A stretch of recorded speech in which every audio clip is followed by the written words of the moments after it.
Happy time zones.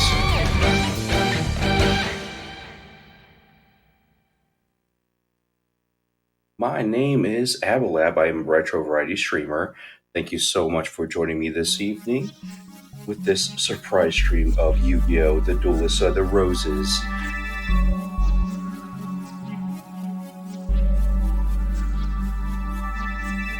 We are going to be trying out this here new game, new to me at least. I've only ever seen it played by a friend of mine. Never really actually played this myself, but it looks intriguing enough that I've always wanted to play it.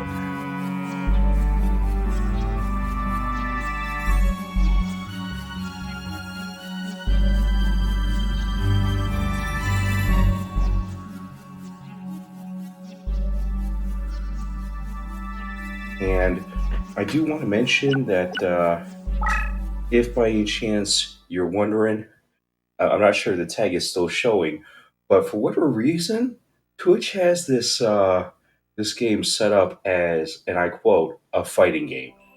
It's a card game. It's a strategy game. Fighting game, not so much.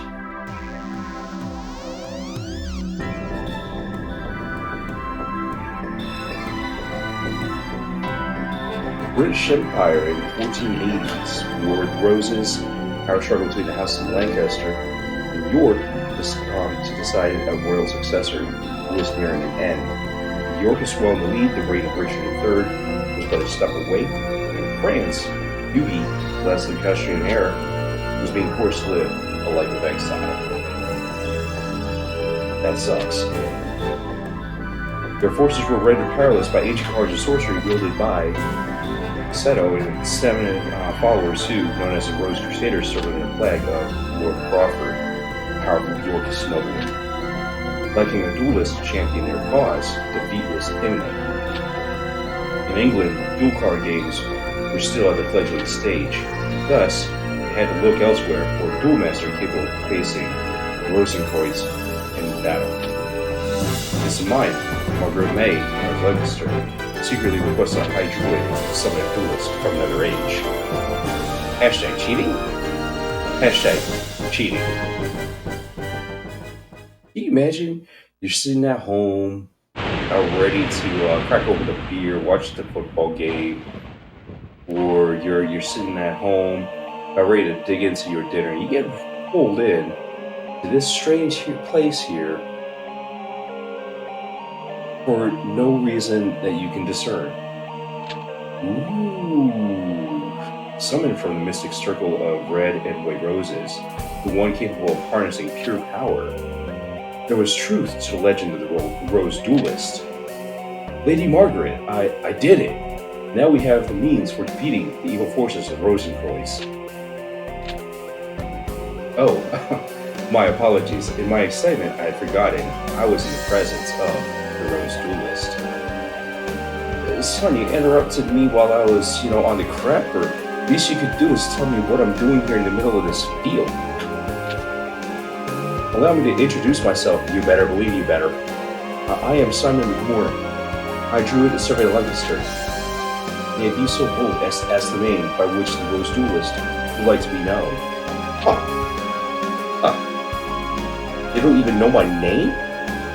Okay, we gotta continue the running joke. If my esteemed coworker happens to see this, please forgive me. The joke will never end. You know this. Darren, a fine name indeed. You can say that again, Simon. Okay, Darren, a fine name indeed. Sorry, guys. Not really sorry at all. Now here's the situation. The year is 1485, and you are currently in Stonehenge near Salisbury, England. The British Empire is in turmoil with the House of Lancaster's rightful claim to the throne being challenged by Yorkist usurpers.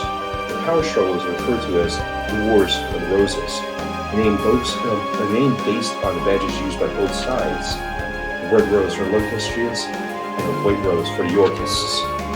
Right now, our kingdom is threatened by Yorkists and their wrongful claim to the throne, all because the Yorkists enjoy the support of the Rose Crusaders and their sorcerers, White Rose cards. Using our Red Rose cards, we summoned you, Darren, to this day and age. We hope that your dueling experience will defeat the Rose Crusaders and lead us to victory. You will help us? Of course you will. Foolish me to even doubt where your loyalties lie. But I haven't said yes or no. There's up with this. Rumor has it that only the legendary Rose Duelist stands a chance against the power of Rosencrantz. We appreciate any help you can provide against them. Before I forget, I should warn you that the rules of dueling differ here from those of your age. How much? Here in England, dueling is governed by what is known as the perfect rule. In addition to several minor distinctions, there are two major differences. One is the existence of movement or positioning, the other is the deck leader concept. Okay, alright. This sounds a little interesting.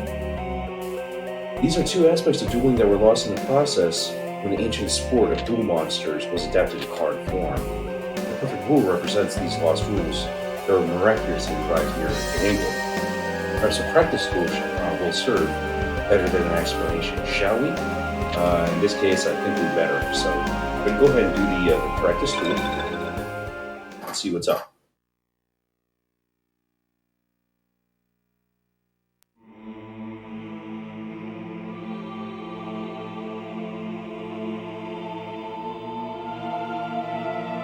Basics of dueling. Once you have to summon a monster and bring a monster into play, you have to summon from your hand to the field. Makes sense. Let's draw a card from your deck. Okay. The Dark Magician, which is now our deck leader. Okay. We're going to operate our card deck by pressing the square button, which I'm not actually controlling, so dude, why couldn't they just let me walk through this? See the blue square? That's the area where you can place your summon monster. Oh, cool. Okay. Let's place the monster in a position directly in front of your card leader. Line up the cursor, press X. Okay.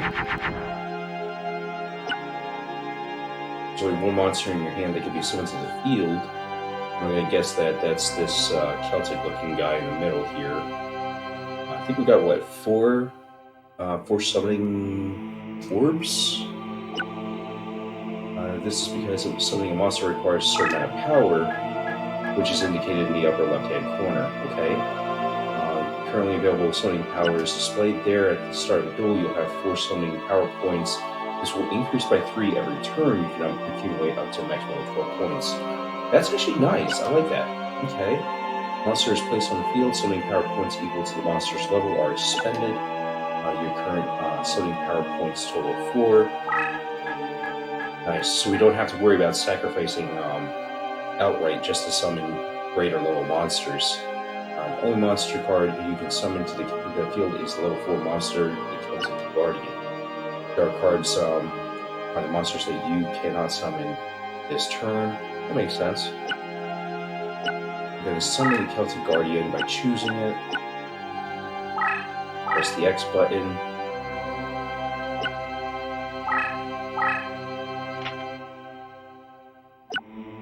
And the card is ready for battle. Ooh. To control a monster on the field, activate the card you wish to move. So we'll have to select them. And this looks like it's like a 7x7 grid. Blue Eyes White Dragon's your opponent's leader. Go forth and attack. Activate the monster by aligning the cursor over the side card. Press X. Okay, that makes sense. Yellow squares represent how far they can move. And the Celtic Guardian has against ones. Deck leader summoning does not count as a move, so you can move them immediately after summoning. Nice! Okay, I like that. Since there's something else left to do at the turn, cool.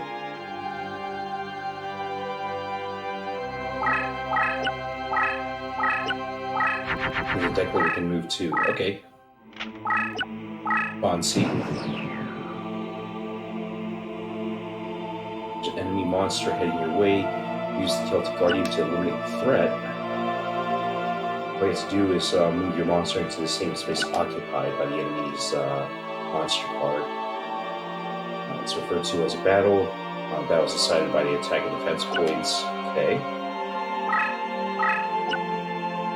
So we move them forward, have them attack. It's going to flip them up in the field. Okay. Sweet. You've eliminated your opponent's monster, move 1 space closer to the leader. Your opponent is now aware of what you're playing, and can probably bring in something more powerful to retaliate. So take a look at the factors that govern the outcome of the battle. Ooh, I like this. Okay. Are they really going to tease out all the different possibilities? Let's find out. Your attack guardian was in the attack position. The monster automatically assumes the attack position whenever it's moved. Okay, I gotta remember that. The attack position indicates that your monster has either moved or attacked. A monster that doesn't move and holds its position is in defense mode. Okay. Currently, your Celtic Guardian and opposing Baby Dragon are both in the attack position. The attack or the outcome of the battle is decided by comparing the strengths of each monster. They're both in attack position. Only the attack points are going to paired. That makes sense. Attack is 1400 to 1200, so we're going to win.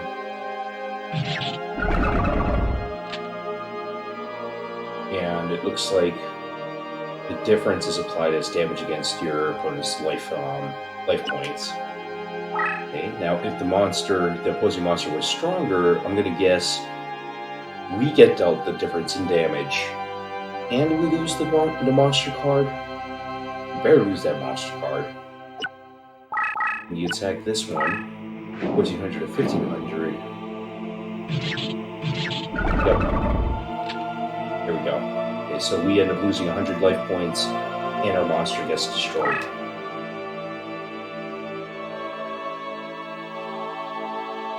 If equal... Huh. If equal, no damage? They just stalemate it? Oh, okay, no, they do not. They both get eliminated. Okay. And nobody takes any damage there. That makes sense. Okay, so enemy in attack or the defensive position versus our attack mode. I'm going to guess that it's going to be taking into account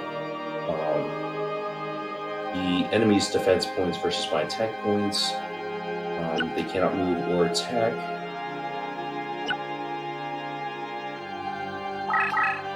But our attack is better than their defense. I'm going to guess that we get to destroy the enemy and no damage is incurred against the enemy.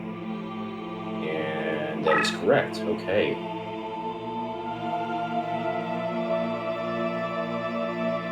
Okay, let's see what happens if the enemy's defense is higher. Let's see. Probably gonna lose the difference in life points on my end, aren't I? Yep. But I don't lose the card in this case. Okay. Don't lose my monster. We just have to make sure not to keep attacking, right? What if it's equal? Ooh. Guess this is the case where it's stalemate, right? Yep. Okay, so nobody gets hurt, and none of the cards move. Okay. So we're going to continue with the duel. Oh, yes! Okay, so attacking the leader directly results in life point damage equivalent to the attacking monster's attack factor. So we can go full force here and do a 1400 attack. That's what I'm talking about. Okay, and the deck leader can't actually hurt anyone. Can only just operate the deck for you. Okay.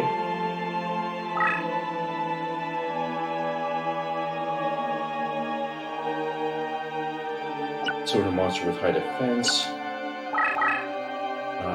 Okay, L1, R1, toggle between attack defense.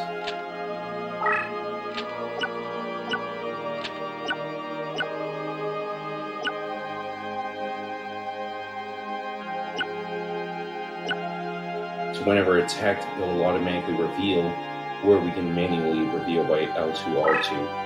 Okay, that's also fair. Once you have the card in the desired position, press the X button to enter your selection. Rock on. But no face-up card can be returned to face-down position. That makes sense. Once revealed, can't hide it anymore.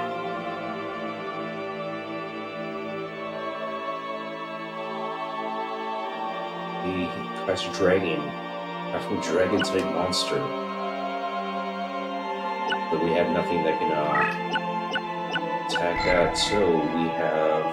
Okay, we can still play magic cards, capable of preventing the movement of all dragon type monsters on the field, which also means that that monster can't attack. Okay, cool.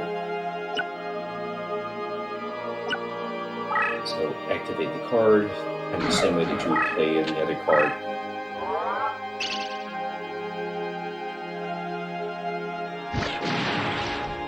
Boom.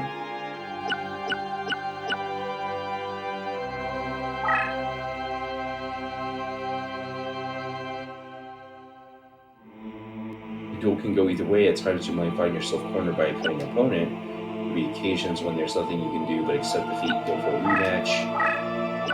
Hopefully not. Well-played card can easily turn the tide of battle in your favor. Okay, so those are the basics. So they're going to give me more instruction, or I'm going to have to learn the hard way. Don't mind either way. Oh, there's more. Okay, let's take a look at how a duel is settled. There's 4 individual conditions for it. 4. Okay, what are the 4? First one is to reduce an opponent's LP or life points to 0. Okay, go for the knockout. Classic. Right, the way that we're most likely going to win most of the time.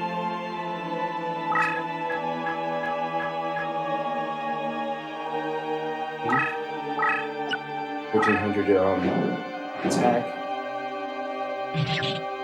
and that is a win. So what are the other ways? The life points of both players are 500 points respectively. Your opponent has a not too powerful Needle Ball monster in play, and there's a special ability associated with it. What's this ability? Inflicts 500 points of damage against you when destroyed in battle. Okay. So obviously now if we attack it, it reduces our opponent's life points to 0. But I'm gonna guess it's gonna inflict 500 points of damage to me, and it results in a draw. It results in a draw. Okay.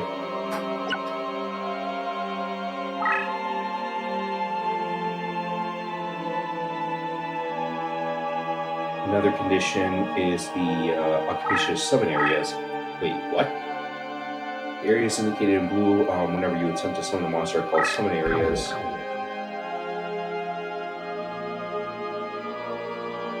If all these areas are occupied by your opponent's forces, you lose the match you play. Okay, well that's also fair considering that pretty sure any monster that's next to you is going to be able to do at least 300 damage, and if you're fully surrounded, you're not getting out of it. Your opponent occupies all your summon areas. At the end of your turn, you lose. Okay. So even if you've got monsters in play, if you end the turn and you're completely surrounded, you're done. So stay away from the edge. And depending on terrain conditions or spaces, they can't use the summon areas. So make sure that you're also aware of that. Good to know. Next condition is running out of time. How many turns do we get?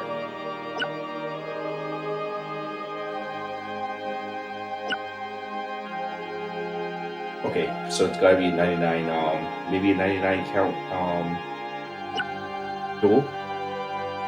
So 99 turns. Whoever's got the most life points is declared the winner. Okay. Yeah, hopefully we won't get stuck in a 99 turn battle. Final condition for winning is unleashing the power of Exodia. So, what, we just summon all 5 pieces? Oh, okay. You have to use Exodia as your deck leader. And I'm gonna guess you have to then summon the 4 limbs. Position the 4 limbs of Exodia in the surrounding summon areas. From there, flip over to attacking position when you enter into your turn without any spells or controls, preventing you from executing a normal turn. Exodia is going to be free. Oh, nice!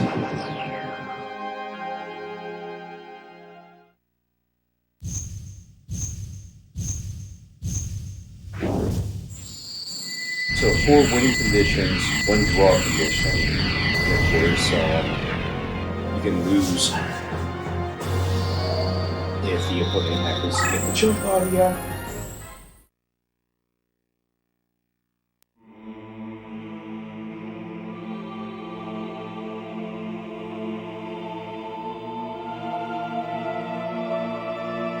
Take a closer look at some of the other details. Rules for dueling. You should be aware that there is a limited number of cards you can place on the field.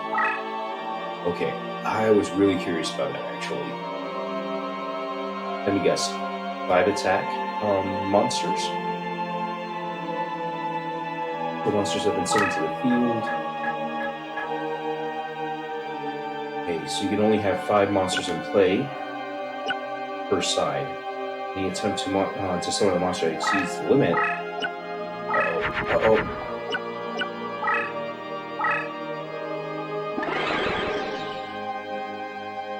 Will result in a summon monster being reduced to dust. Only 5 spell cards can be placed on the field. You should take care to leave a summon area open so you won't find yourself in a situation where you can't play a key card. Wise words to live by. Let's talk about the consumption and recovery of summoning power points required to summon a monster to the field. At At the outset of a duel, each duelist has 4 summon power points. I'm going to guess that you can skip your turn, you can get 3 additional points, and there are probably some spell cards that can give you additional as well. Is that right? Let's find out.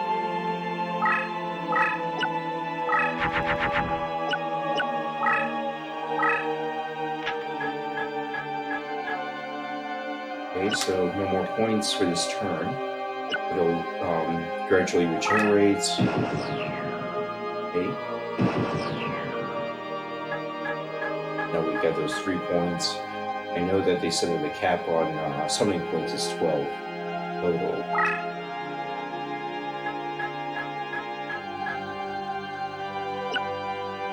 In situations where the additional points would exceed 12 points, you won't gain beyond that amount. Okay. It's very straightforward.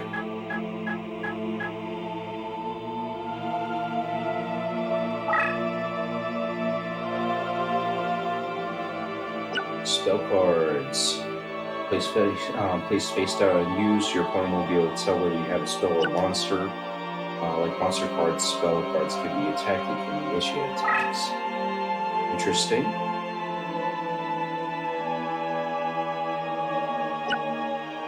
When a spell card is attacked by a monster, it's destroyed.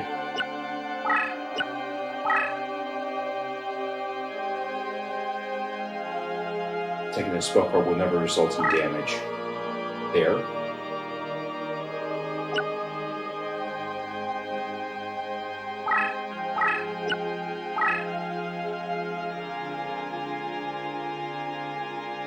Okay, so if we've got a face-down card and we destroy a spell card, then we don't have to reveal ourselves.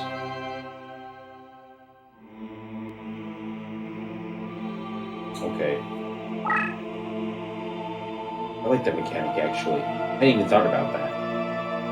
Let's see what happens when a spell card is used to initiate an attack. I'm going to guess that it gets destroyed.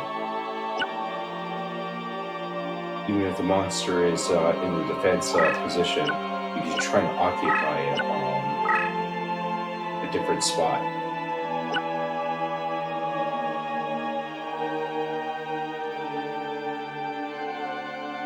The card being attacked is a face-down monster card.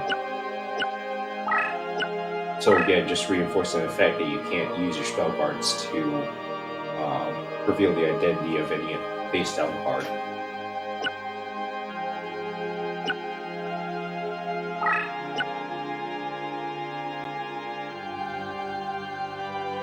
What happens when your spell card attacks an opponent's spell card? Face down spell card. Okay. Both of them destroyed? No.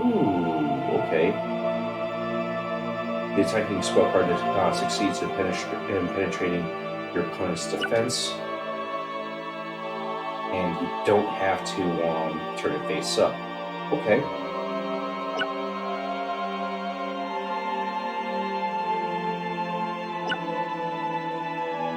Face up attacks another one.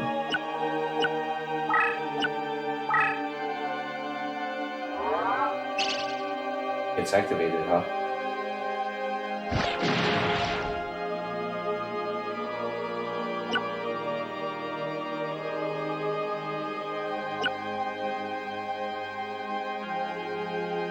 The magic card is activated when it completes its move face up. Okay.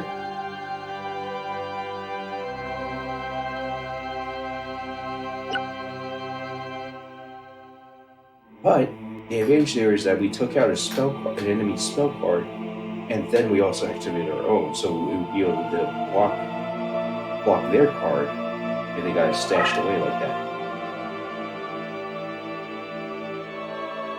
And there's terrain. Ooh, okay. I'm liking this. The field on which a battle is conducted consists of spaces with various terrain features. The majority of these terrain features have their own unique energy force and often either strengthens or weakens a monster. Okay. By how much, though? Okay. Celtic Guardians on neutral tile, no effect whatsoever. But gets in the meadows.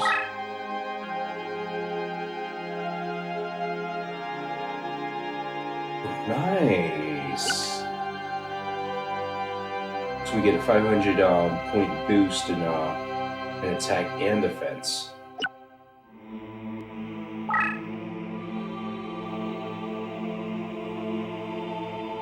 Increased movement. Okay, monster can move up to 2 spaces. So it gets to fully dominate. Nice.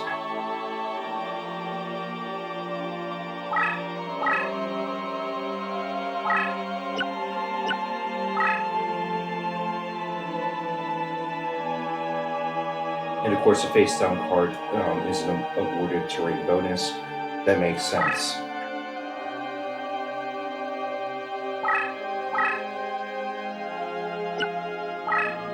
But as soon as you turn the face up, it would have the additional range. Okay. That's cool.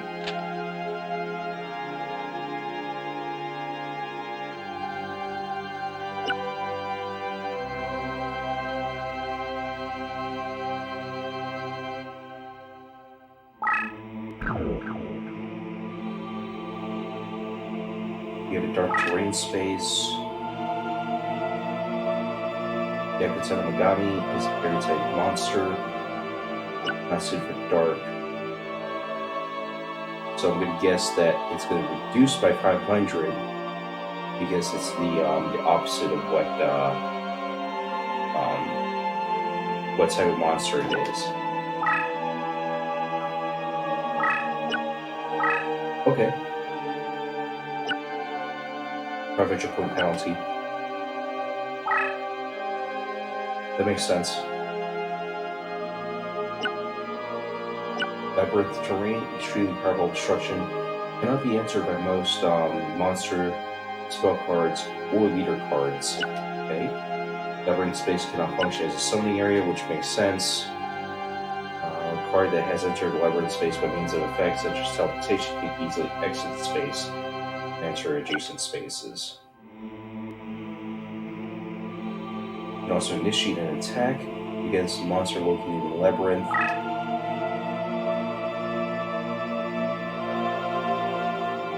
While Shadow has the ability to freely enter exit a labyrinth, the Swordsman has attack capability that exceeds it. But let me guess, when we attack it, we don't actually move into that space, but we do get to eliminate it.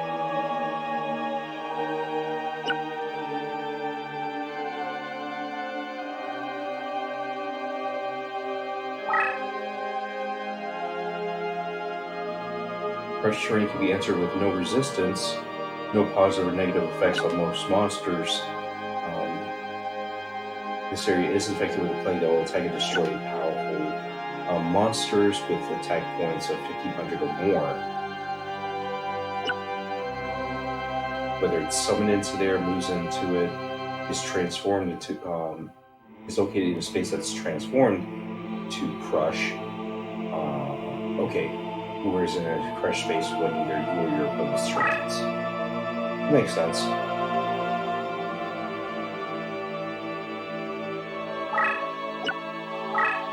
Guardian safe. The Swordsman would be destroyed.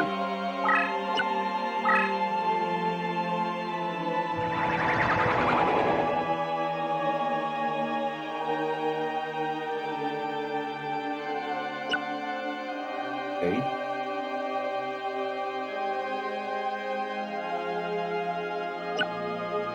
This crush base is activated by the attack level. Leader which doesn't have any attack or spell can move normally into the space. Okay, that's cool. Use the terrain to your advantage. Alright. Spell binding is a condition by which a card is unable to move as a result of the spell or by other means. When spellbound, it can't be moved, flipped, or repositioned for attack or defense. Okay, so it's pretty much just literally frozen. Let's see what happens when the Celtic Guardian is spellbound.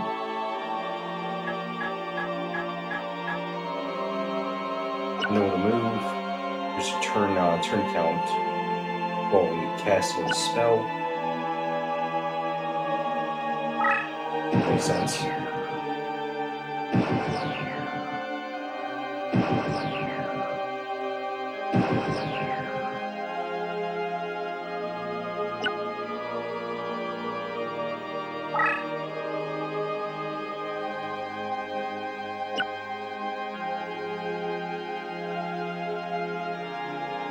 Eternal spellbinding fixes it for the duration of the match.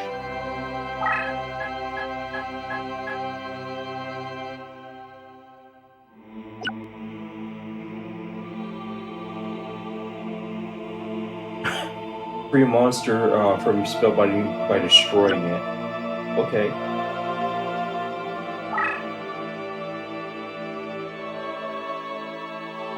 Eric's Dragon. Hey.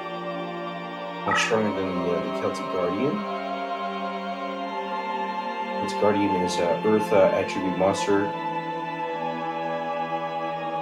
It's more favorable than Wind attribute.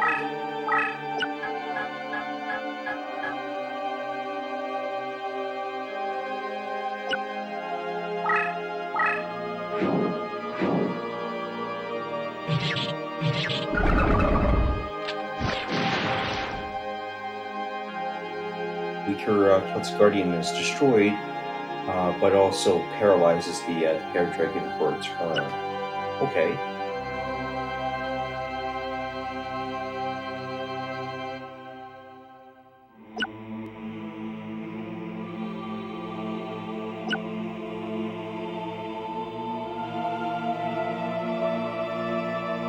Attribute difference can be effective when using a weak monster, render a stronger one immobile. Right?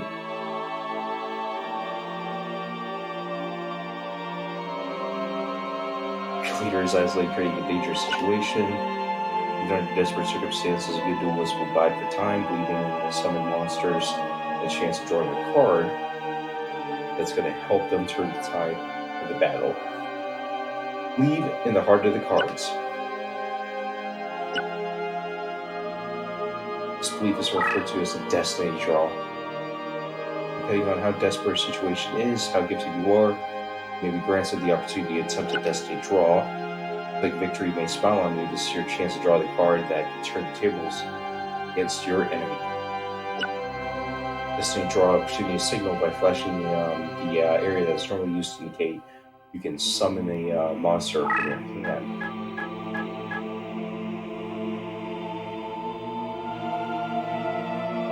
Drawing when this condition is indicated will usually result in drawing of a card that will help you in your current predicament.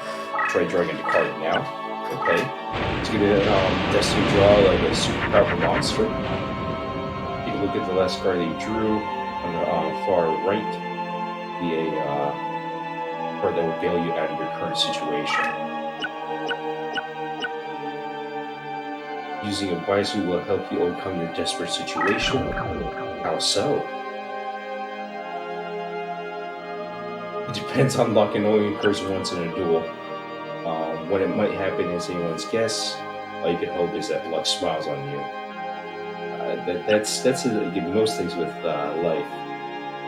That won't happen if your hand already consists of 5 cards. If that's the case, all you need to do is reduce your hand following turn, and that will trigger a destiny draw. Of course, if your deck is low on cards, there's no destiny draw as well. Luck is an important element to victory. Always is.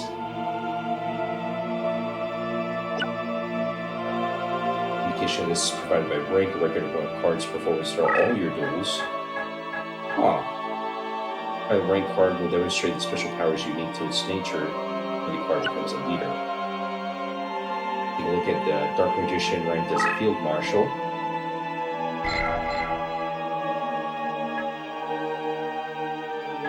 We get its leader ability. This rank card special powers are extended support range, increased strength for same type friendlies, and weaken specific enemy type.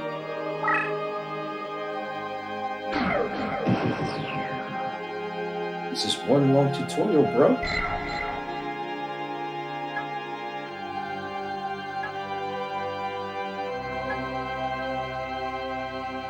Increased movement, open an opponent's card. Since there are various special powers that evolve for each leader monster, we won't be able to cover them all. Gosh, I hope not. Understand the concept? Let's take a look at the Baby Dragon situation. Best way to learn about powers is raise your own leader and watch it evolve.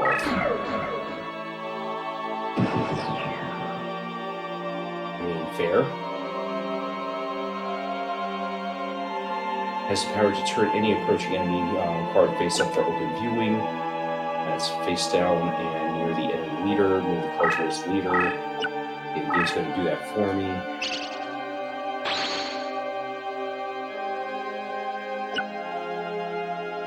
I'll flip a face down spell to the face up position, which also probably activates the spell card.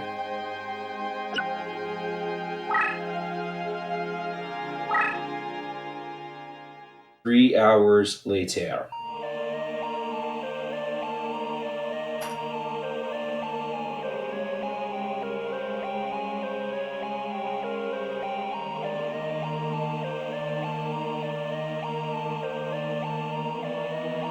First, Darren, you must select a deck to duel with.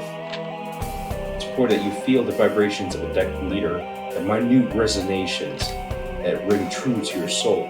These guys are creeping me out, bro. All this character Darren wanted to do was eat a fried chicken dinner and maybe crack open a beer, watch some football, but they get summoned while still in their PJs to Stonehenge over here. It's embarrassing. One other question I had is, can Darren actually drink the water without getting Montezuma's revenge? The powers themselves draw their power from the energies of the Ancient Ones. The deck leader acts as an intermediate between the Ancient Ones and the deck wielder. Darren, it is essential that you select a card leader whose rhythm matches the stirrings of your soul. Seriously, bro, you gotta lighten up. There are several decks from which to choose. Give it some serious thought and make your selection. Choose carefully, for the deck you select will guide the destiny of your duel. Bro, just let me choose. Just let me choose, okay? Okay, we got for you average summon level is a 342, rejection of Fairy Lily, 309, 328 with its one-handed behemoth. Spell Dragon. We're gonna go straight up with Creole here.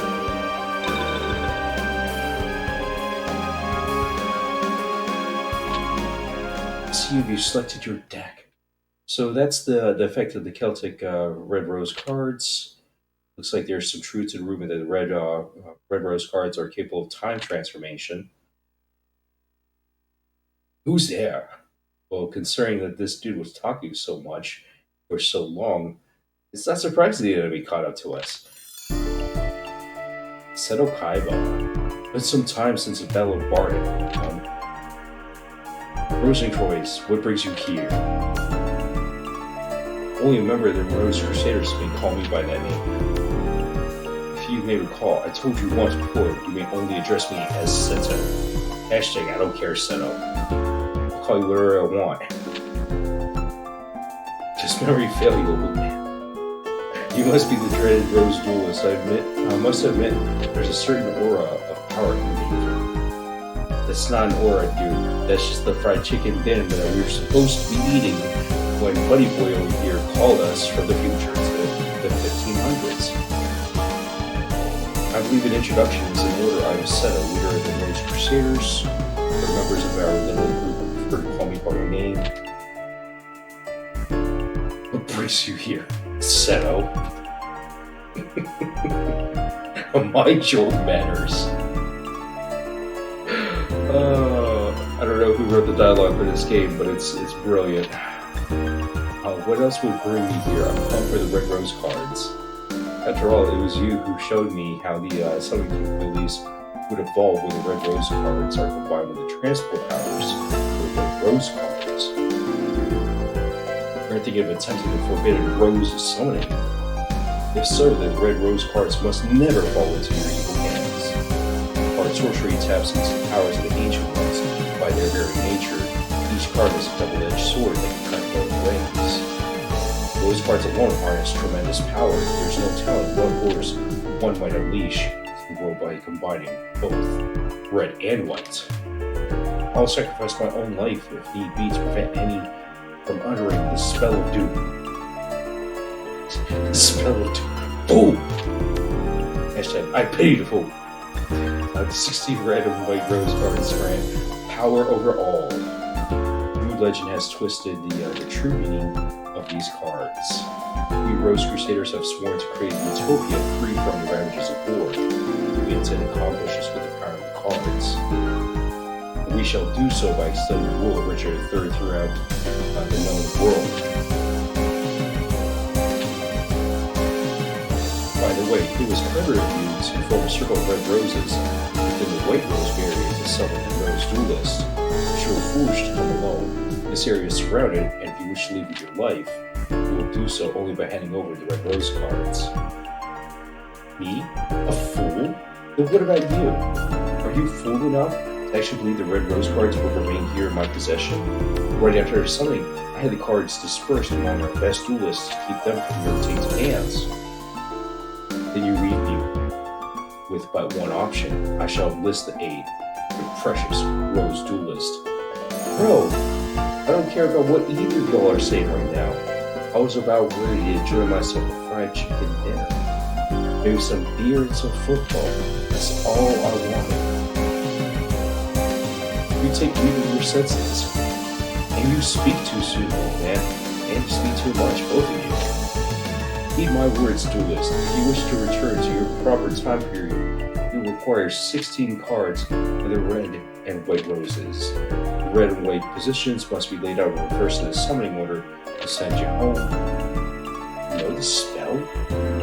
Since you need the 16 rose cards just as much as we do, I propose a partnership. Help us gather the cards, I shall guarantee your return after we've achieved our ultimate goal. What an absurd proposal. Do you think that the Honorable Darren would even lend an ear to your ridiculous proposal? I mean, it does sound good, man. It does sound good. Can you be so sure, old man? Let me see. Simon's side has 8 of the red rose cards, while my side, the Rose Crusaders, has positioned the 8 white rose cards. As numbers are even, simple arithmetic indicates that you can decide with either of us. But I'm sure you'll take into account who's winning this war. After all, who was desperate enough to summon you in the first place? Dang, I don't know how I feel about this. I think it's quite clear which side is better positioned to send you home. Darren, heed not the words of this power-hungry lunatic.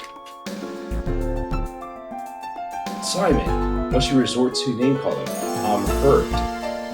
You also look like someone who just needs to get a haircut. I'll tell you what, why don't we leave the decision to our dear duelist? The decision was always mine, bro. The duelist feature is not for us to decide now, is it? Well, yes, but splendid, in keeping with the tradition of the old temple gardens, I offer you a choice, duelist. Oh god. Here are 2 roses. White represents me, red for old Simon here.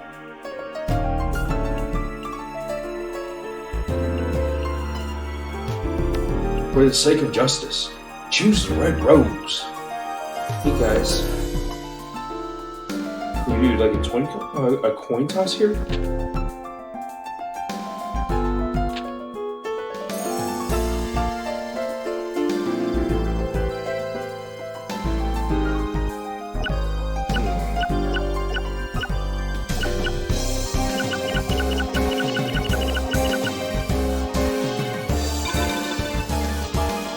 How disappointing.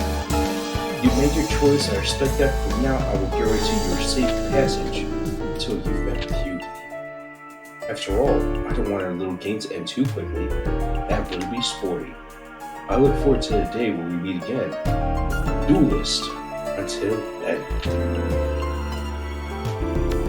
That was like the longest intro, bro. But what is interesting about this game is that is based off of the actual real life War of the Roses. Not that I actually really know all that much about the War of the Roses, but hey. Prince Yugi, last Prince of Lancaster, true Welshman, and a hope of we who call ourselves Celts. Gary, the Rose Duelist, who was about ready to dive into some fried chicken. Delicious fried chicken. You serve us well, Simon. My mother was wise, summoning you from Scotland. Your mom is Simon? Really? Duelist, I am Yuki. Actually, Henry Tudor is my name, but I find it tiresome. You may call me Yugi. I'm sure Simon explained our situation, but it's only right that I request your services myself and to return to England and put an end to the threat of those crusaders. A barrier prevents my armies from setting foot on British soil. We killed some of the Red Rose Guards. We are but inheritors who are unable to wield their full power. In hopes of reversing our fortunes, we gambled on Druid legend that spoke of a Rose Duelist. One must use a deck whose cost is lower than an opponent's to capture a Rose card of another color. The cost of your deck should not exceed the cost of your opponent's deck. So I'm guaranteed to fight with a weaker deck? Okay. No problem, bro. Oh, we have until August. Our troops will land in Milford Haven, Wales.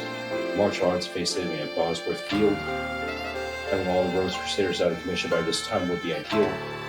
That's what might prove difficult. Any reduction in their force would be appreciated. Wow, okay.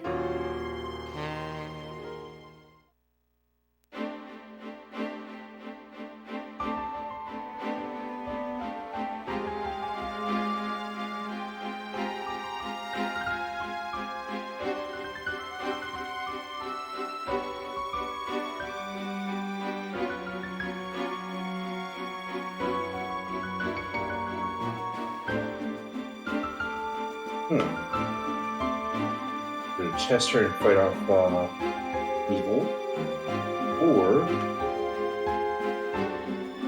Dewsbury and take on Rex. That 960 gives me a little bit of pause. Let's go ahead and take out Weevil. Prepare to face the sting of my insect deck. Yeah, whatever, bro. Hashtag, we brought a fly swatter for the future.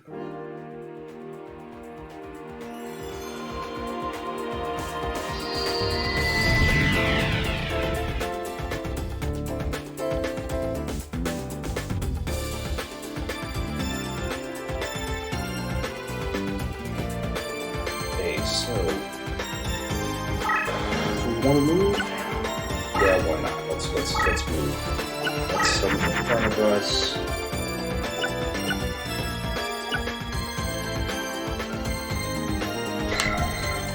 What kind of trap is this? Disposable trap that triggers against the monster with Tech 1500 or below. Destroys it. Okay. Let's go ahead and go with Solitude. Summon.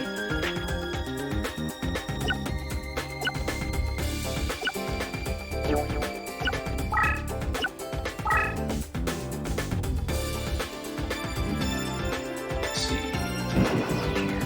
We're gonna end our turn.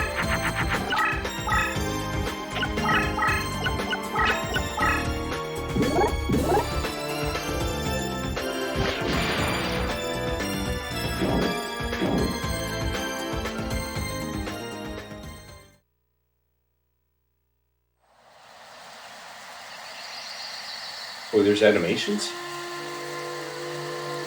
Cool.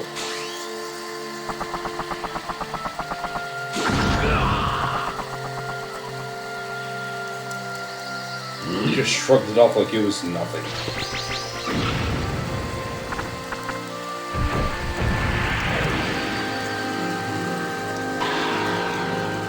Go get Nurse Joy. Go get Nurse Joy. Don't cry now.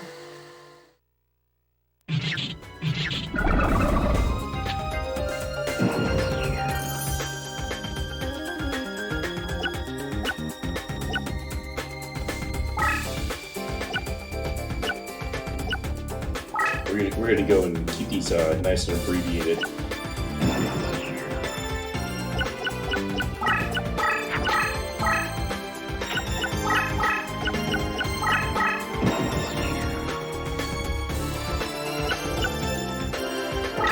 Summon? Yes, let's summon.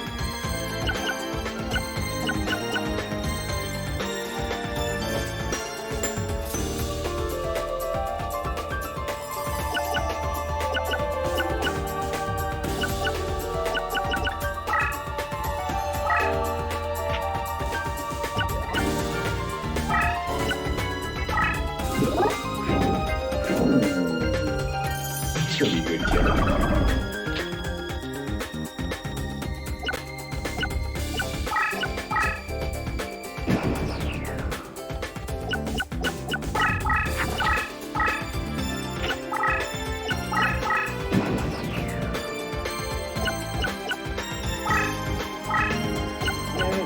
Let's keep that word, our leader here still. Like, everything good? Not really. But that's okay. We're going to go ahead and do the Necromancer.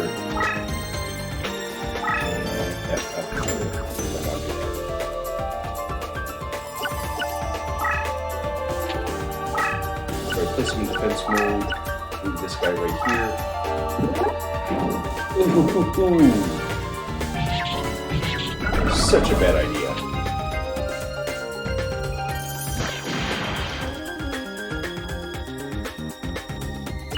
But it's spellbound for 3 turns, so I'm liking that.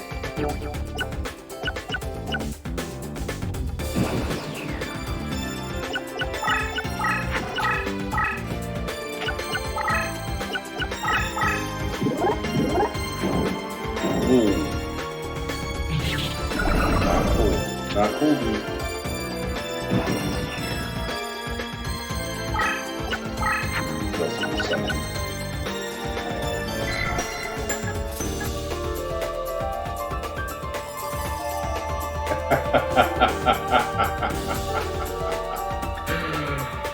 Oh, we are totally playing this.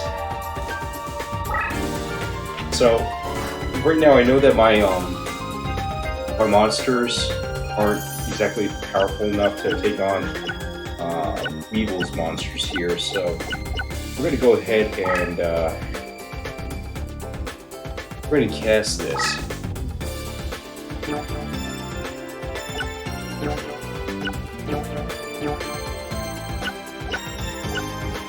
Oh, can we cast it?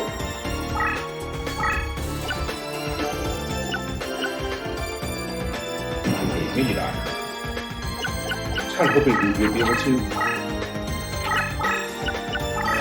Just so we can paralyze the crud out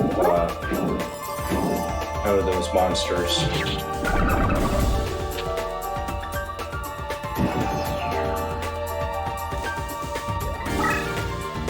Okay. So let's go ahead and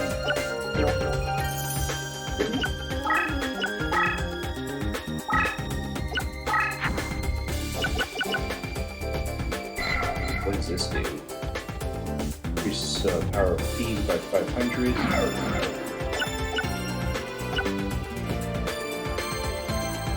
Okay. Okay, so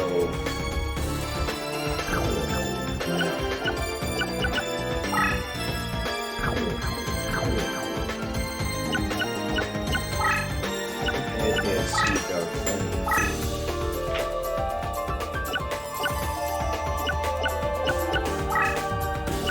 about let's move Fiend Castle down this ways. Maybe we can with that. Maybe we can with that.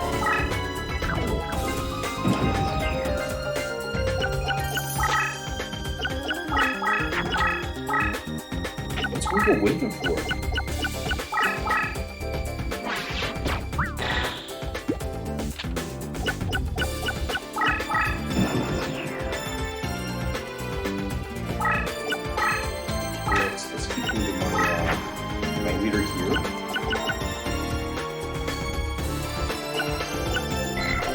got an effect. What's the effect? Sweet. Yes. Yes, I do want to summon this. Okay. And let's do... Put that in defense mode. Move this one over this ways.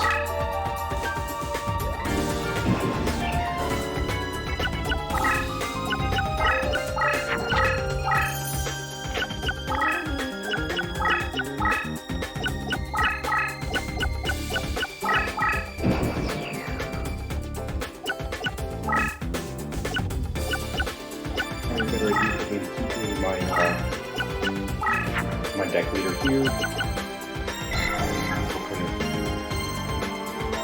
When this card is flipped up, this provides the opposing monster for 3 turns. Very good. Okay, so go ahead and cast this as well. Don't know what I've got in my deck. Should have thought about that too.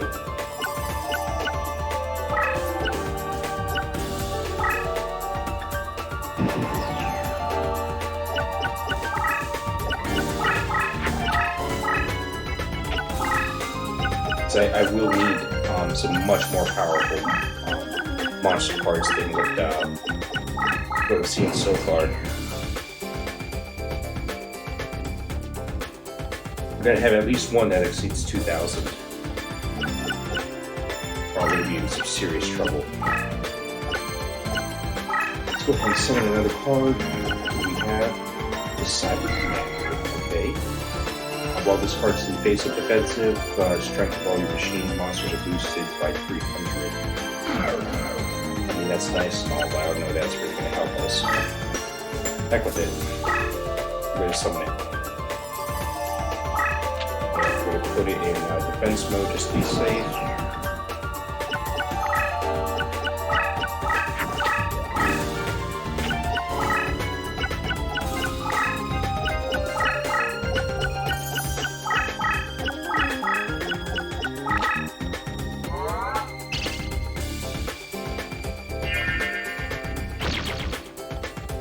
Oh, isn't that cute? He's got 4,100 life points. The big insect is forever spellbound. That's good. Gonna summon.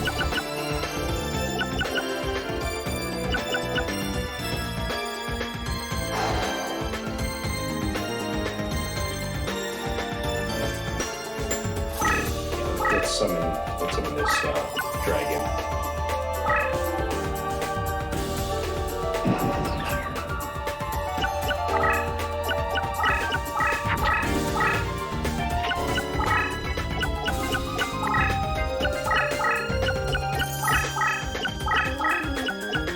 Got a 2,000-2,500 monster there. He doesn't want to move it. A little suspicious.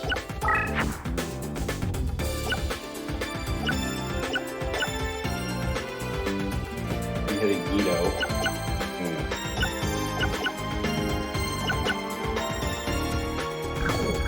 Let me summon this track part over this way. So, I'm not thinking about that. Move some of these cards out. Call it our turn.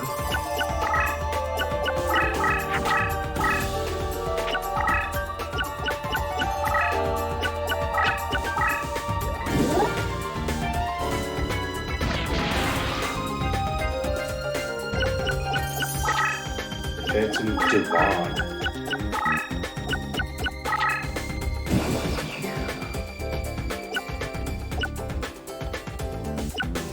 So this is spellbound for 3 turns. If I have anything in my hand that might be able to help us out, let's find out.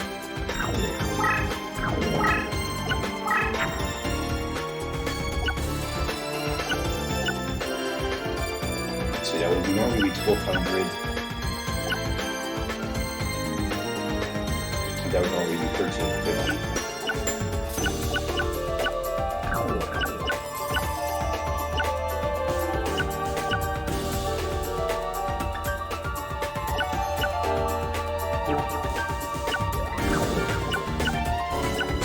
this here card. So we're going to boost by 100 points. Any fiends.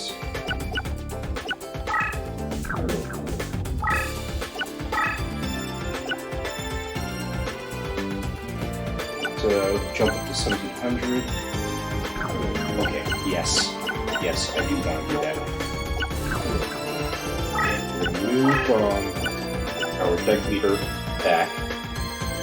And let's go ahead and R2 this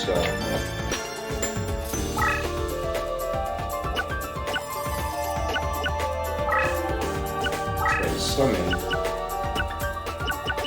our first fiend.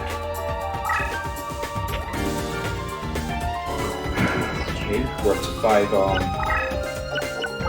monster cards on the field, so we've met our limit.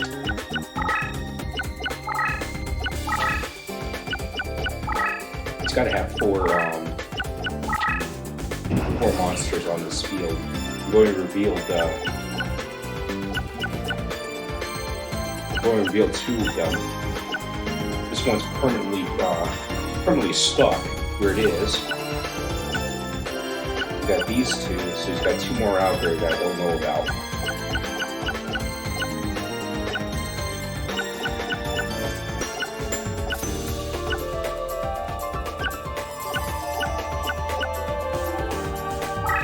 Summon on top of this. Yes, I do. I very much do want to.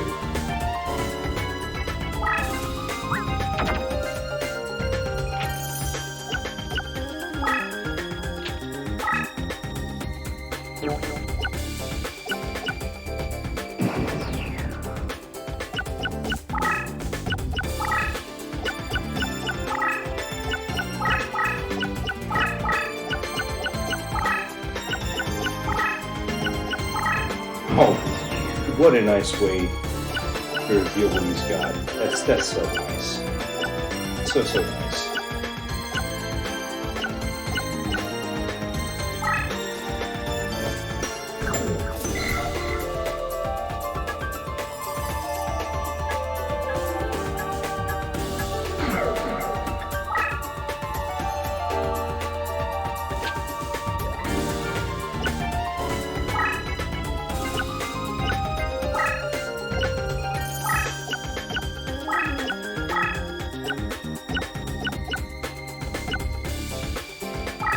Want to summon? You dare summon.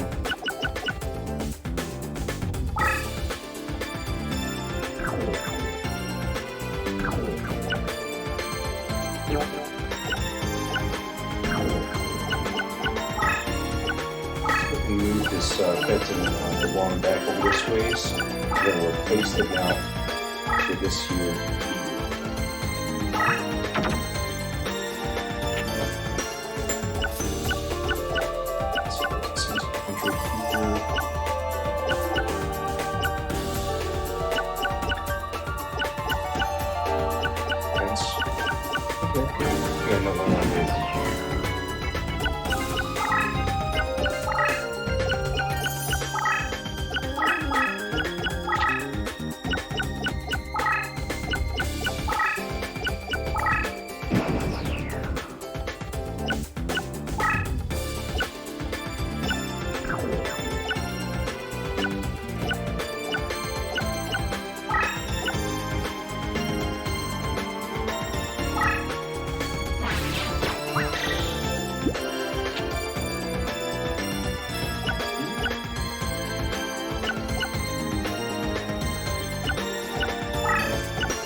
I got Karibo, guys.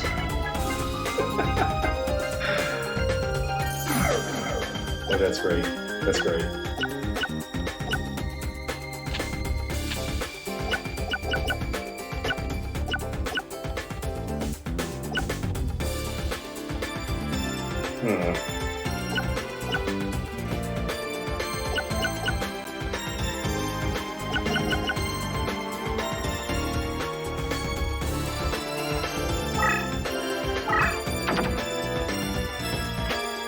I gotta get rid of some of these cards, some of these monsters in particular.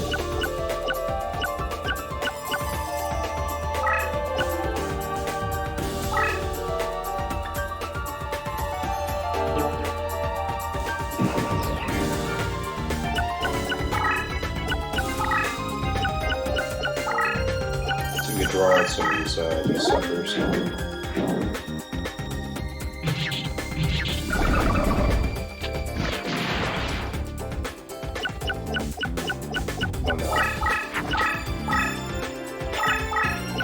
Spellbind does that.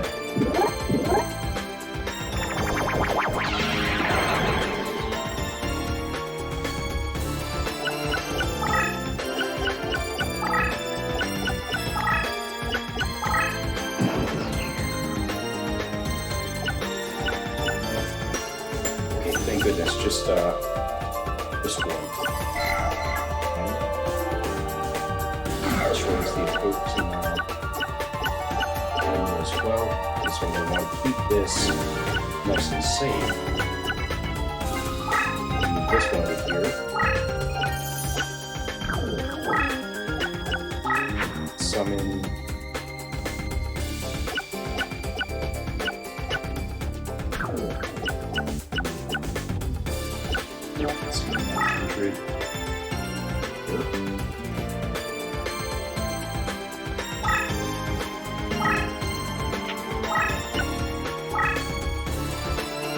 Why not? Why not? Let's play it this way. So I really want to save that one monster that has that effect of eliminating whoever is attacking it. I want to save that for the big guy out there. The one that's got like a 2,000 attack power. Because there's nothing else I've got that can whip it out right now. We've already locked up one of his other heavy hitters.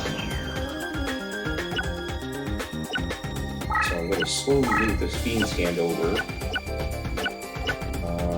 I want to move Rebo up.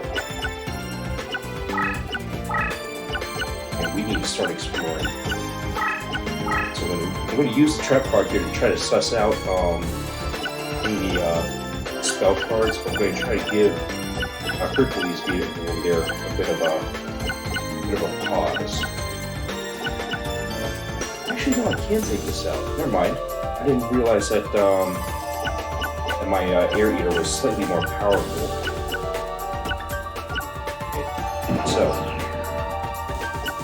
I think that the 4 cards that he's got right next to him, right next to the deck leader, are spell and trap cards. Can't kill the Hercules Beetle while it's in defense mode, but I want to see if, by any chance, we can take out some of those trap cards or spell cards he's got next to him. We'll send these 2 up this way. Move over here and move the 3-headed Beetle next door. Move Rebo.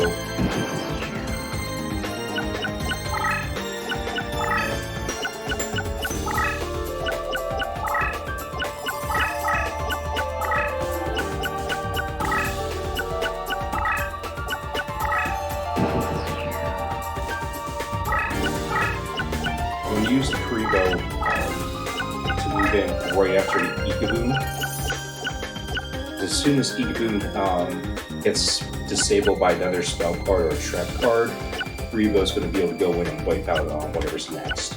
We're going to keep the Air Eater here, move the Ito, and move Fiend's Hand up a little closer so that if this guy wants to attack it, it's going to get wiped out. We want to move our deck leader up just a little bit so we get some more summoning room. Fortunately for me, I can only summon 5 monsters and 5 spells at a time. So I wish I could flood the field with a little bit more power, but it's not an option. So let's keep moving. Get these guys over. Rico's going to come up from behind.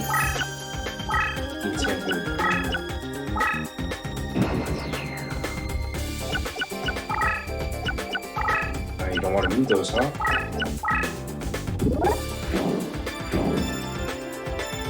Sucker.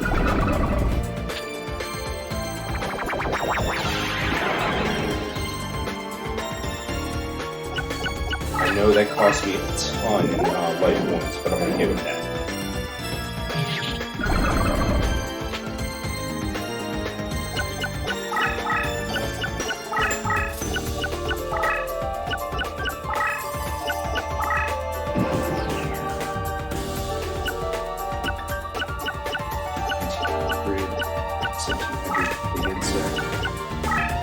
Your heater's gonna come in.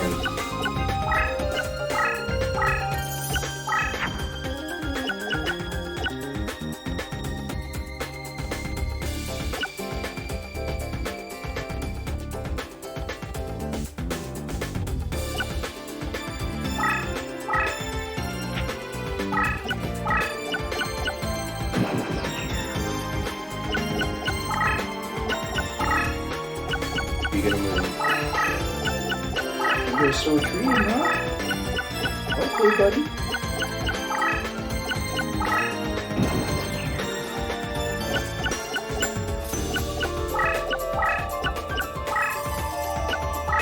Alright, we gotta get a little bit daring here.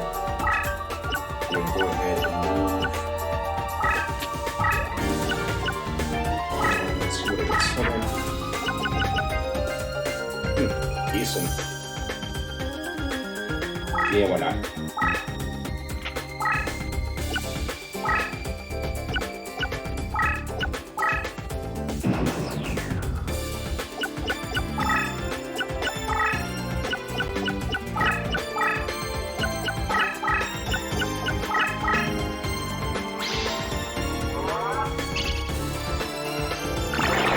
Nice. Okay, so means that that enemy had to have been under 500 attack points. Shoots me just fine. Okay, we are going to attack here. Shoot. Okay. At least they didn't destroy us. What is spell card? No spell card. So.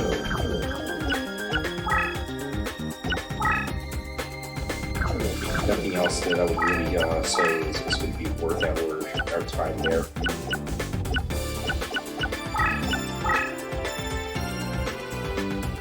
Yeah, that's what I thought.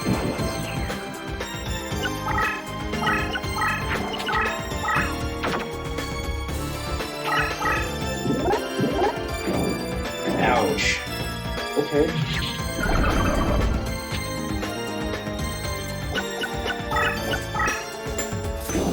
And we just lost.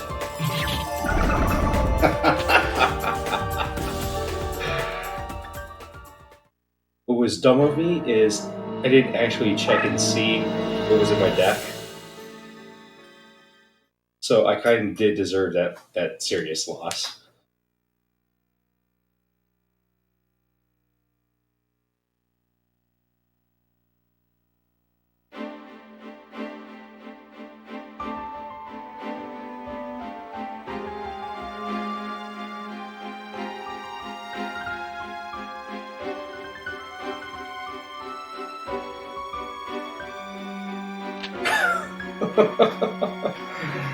Oh my.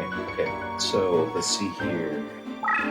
We want to take a look at what's actually in our deck.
So the most powerful I got is a 2150. That's just great.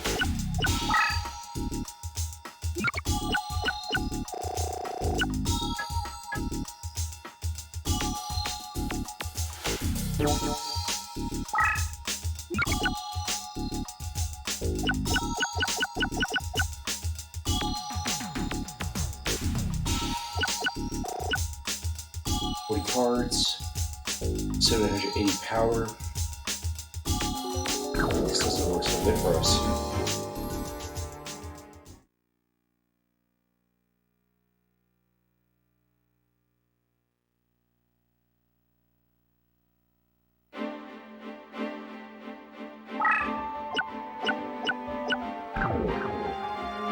So, we really want to go take him off again. Take him on. And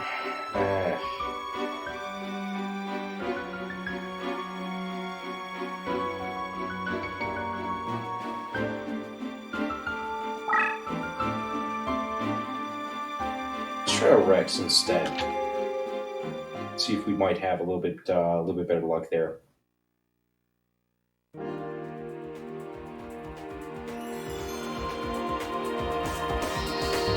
Wastelands, huh?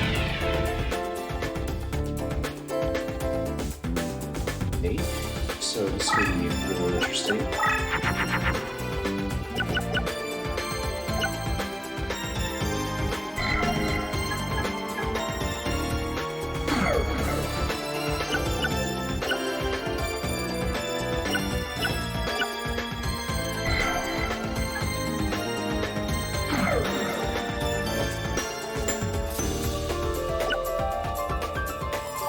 Yeah, sure, why not?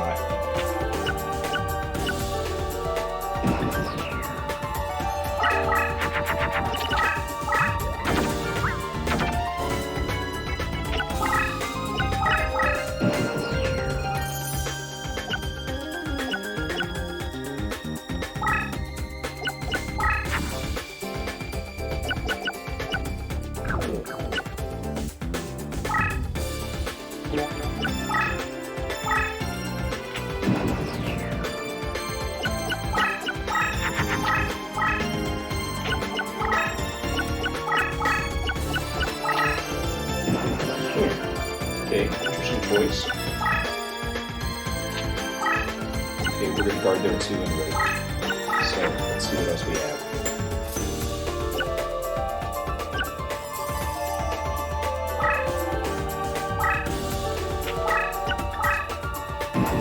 Send that out. Let's see just what the heck he's on our way.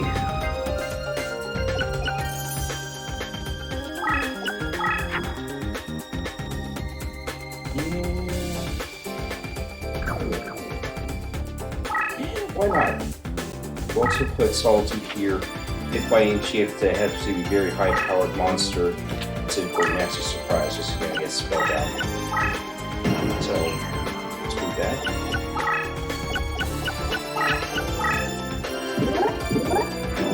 Ooh, okay.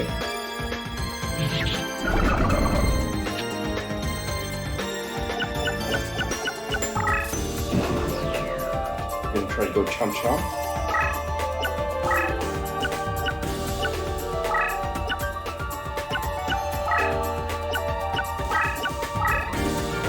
Let's see what else we can summon.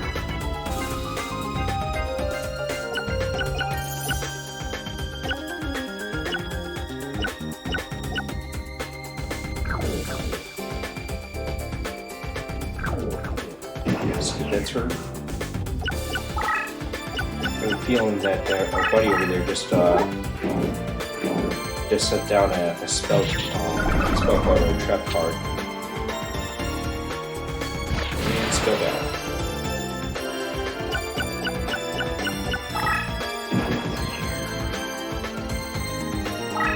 Okay, so we'll summon up here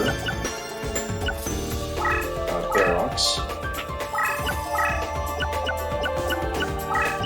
Move Gioni over.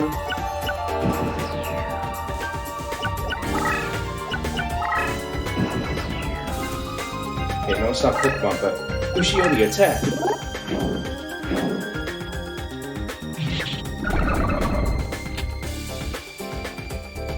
I like you now. Move those guys up. They have one. Maybe a little more devastating. Yes, I do. Move this dragon over. Let's see if we can get some extra attacks on this guy.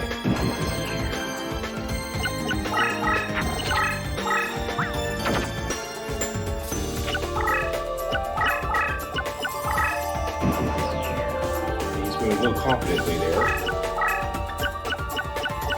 Does actually make me just a little nervous.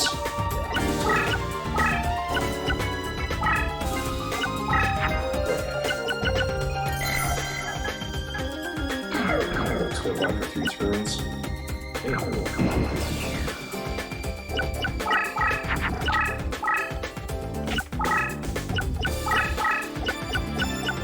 Oh, that is moving way too confidently. Okay, yeah, that's a major trap.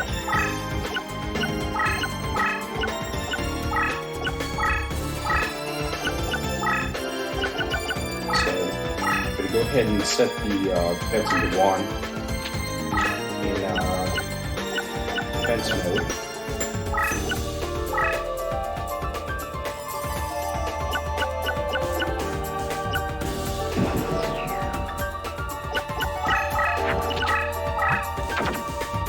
What else you got, Rex?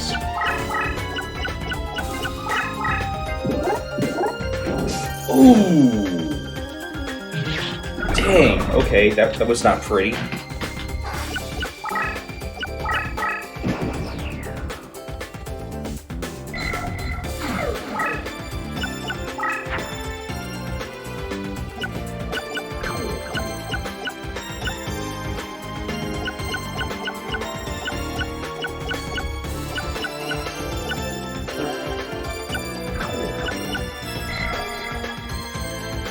All my monsters to zombie, huh?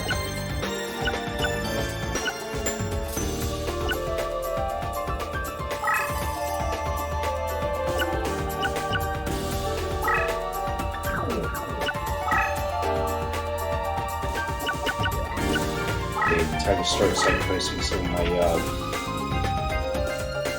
of my monster cards here.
Set an ass clown.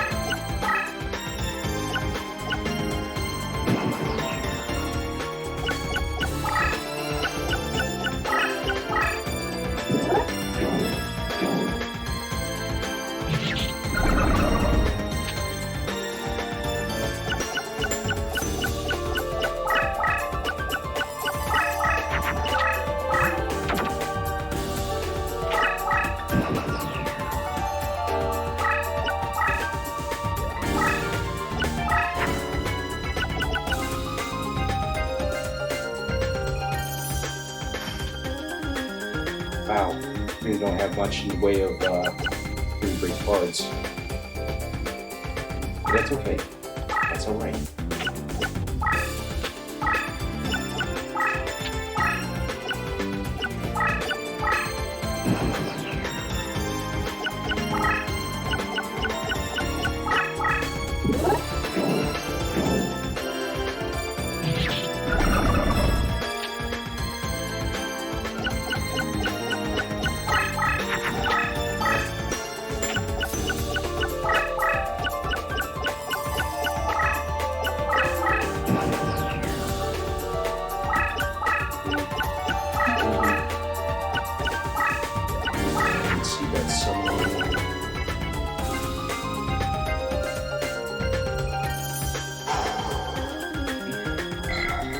uses. Hold this card's face up in its position. All machine monsters are boosted by power cards. So I'm looking on this particular case. Might as well go ahead and put the spell card down.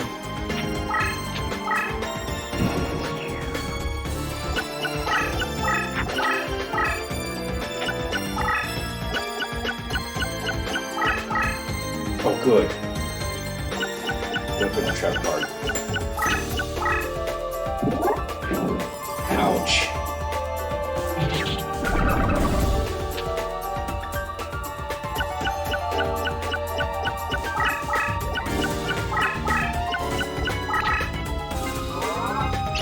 Red Benson, good guess it gives him some more life points, huh? It does. That punch it up. Okay. What else do I have?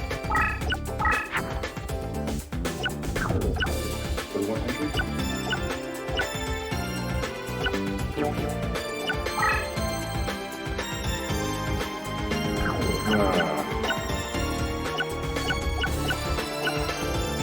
Okay, I'll admit, we're outgunned. We are actually going to surrender this. Hate to do it. But at the same time, ain't no way.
Right, we will.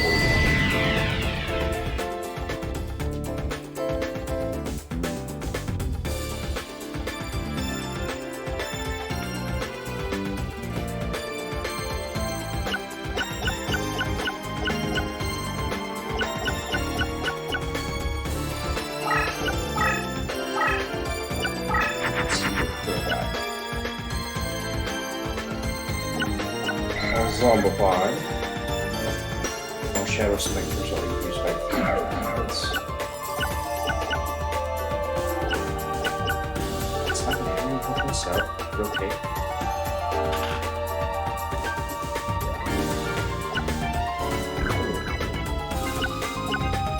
I should have cast this turn.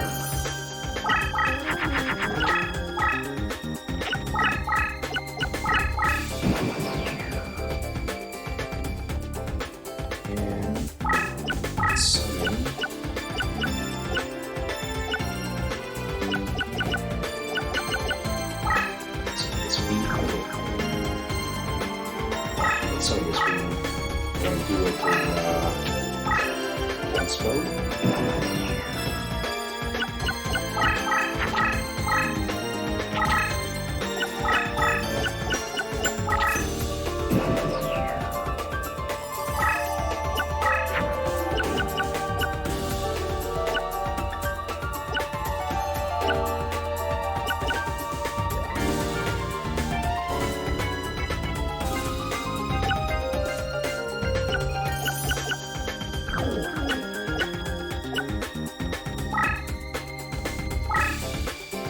Why not?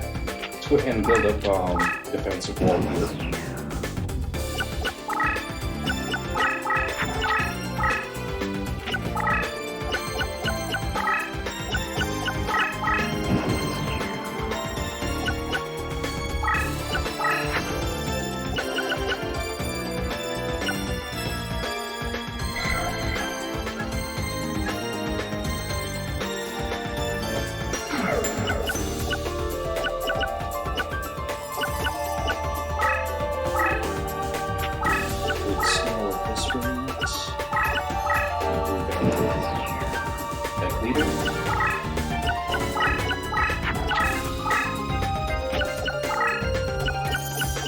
sure where a way to neutralize this terrain because I know that he's going to have a lot of bug cards that are going to really benefit from this. Let's hope it that maybe we can knock out a few of his weaker cards.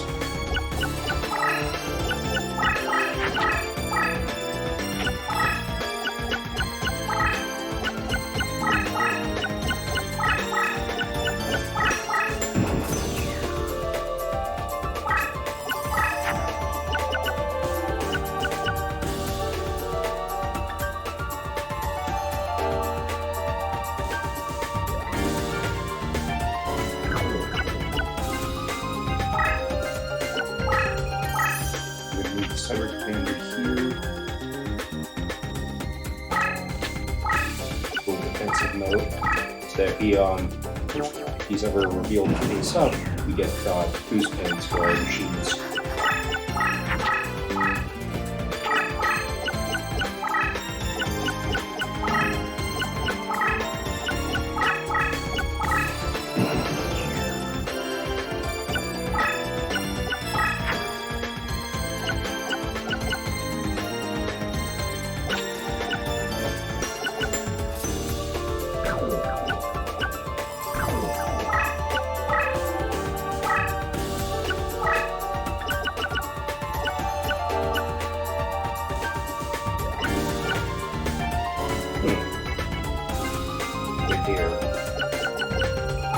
Yes, there. We're gonna put the neck hunter there.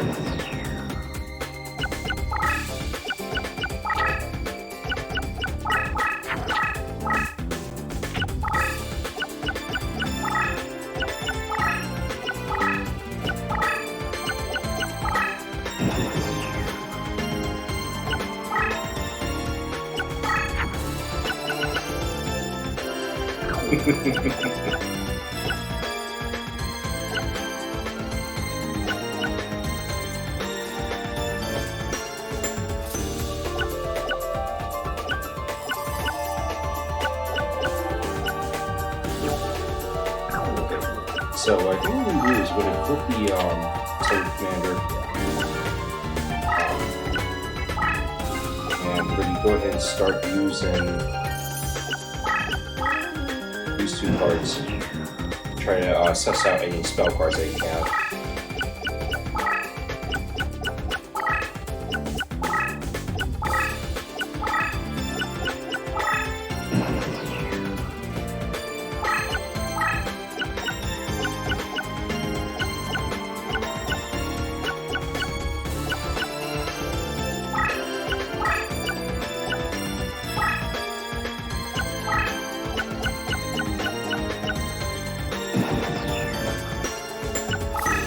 It's going to be a bit of a crawl, but I'm hoping I can take out one or two of his spell or trap cards.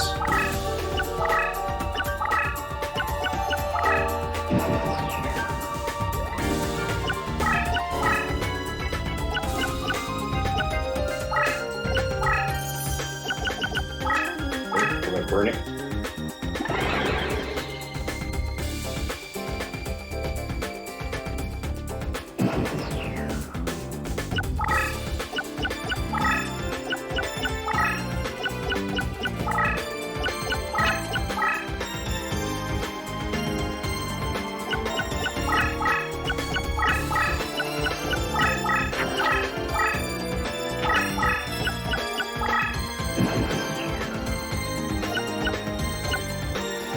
Goodness gracious. Okay.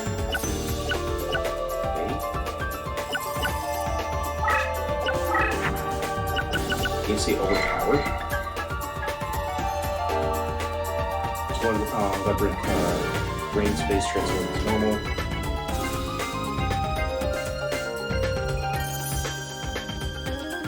There's at least one space to take Labyrinth Rain on the field. Yeah, there is a. So we're just going to go ahead and play it anyway.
Why not?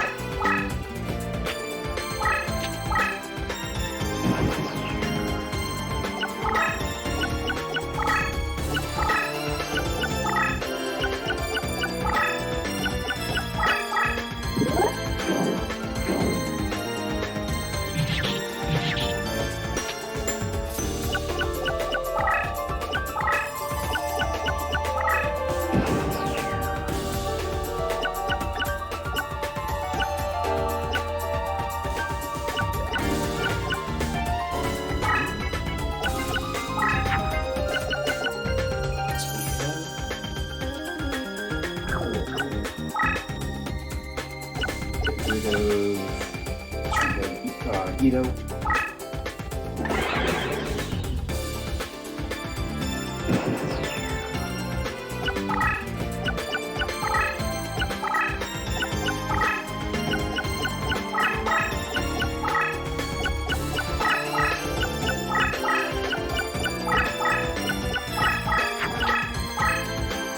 do you have there? What do you have there, sir?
I understand that.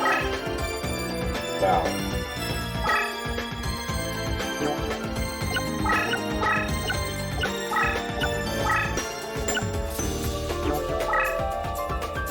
Can't believe it took me that long to figure out why I could use that. Oh.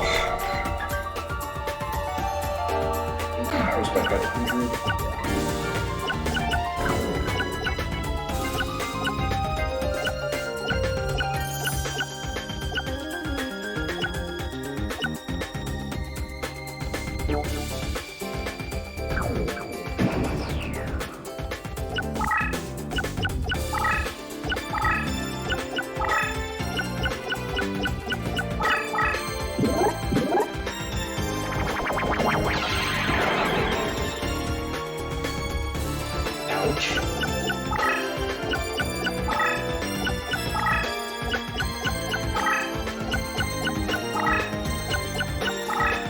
So, I really gotta pay a little more attention to the type of cards I've got here, because I just realized Paralyzing Potion is gonna be is a power up.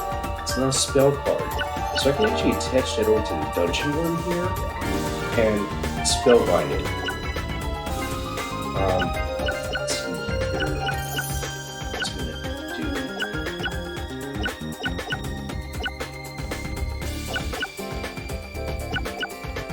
Okay. So what I'm going to do is take this guy out. Or not.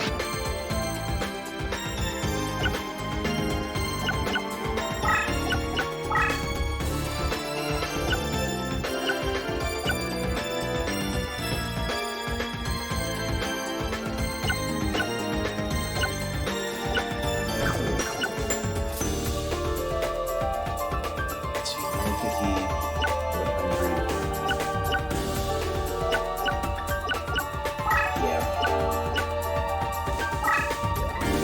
some of this card. And take it on any bug.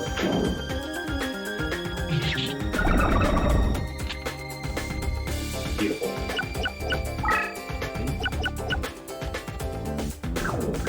And next turn, I'm going to see about powering up our neck hunter here.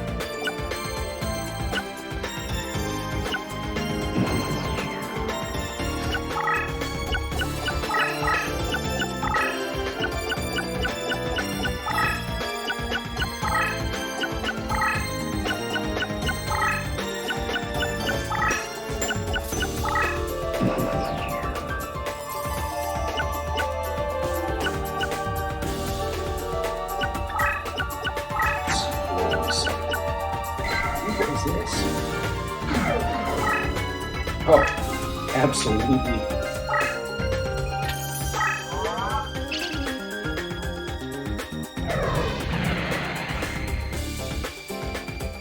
They like me now.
Only it didn't have this this terrain modifier, we'd be in really great shape there.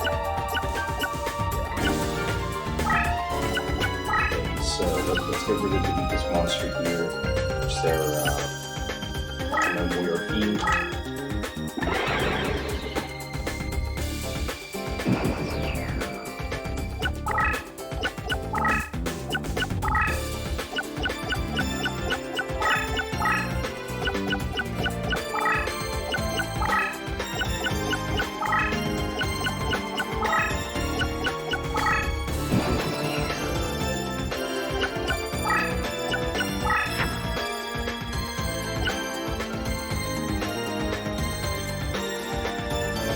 Get rid of their arts.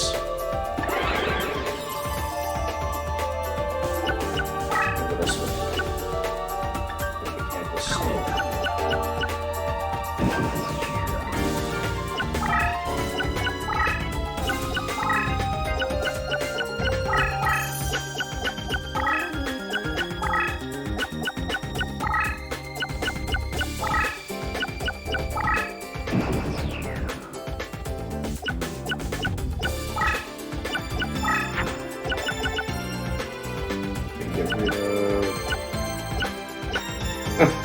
get rid of Karibo.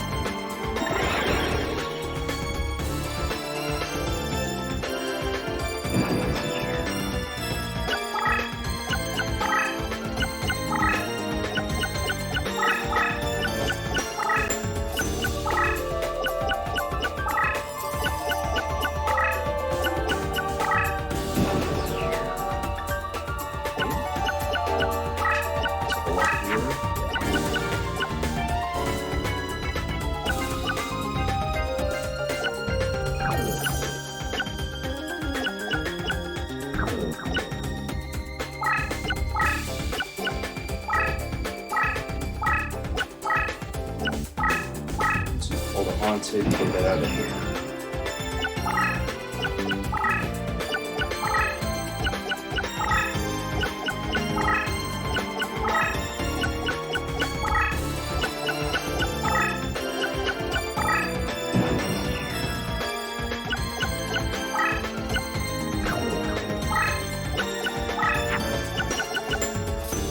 We're also going to get rid of the wretched ghost of the attic.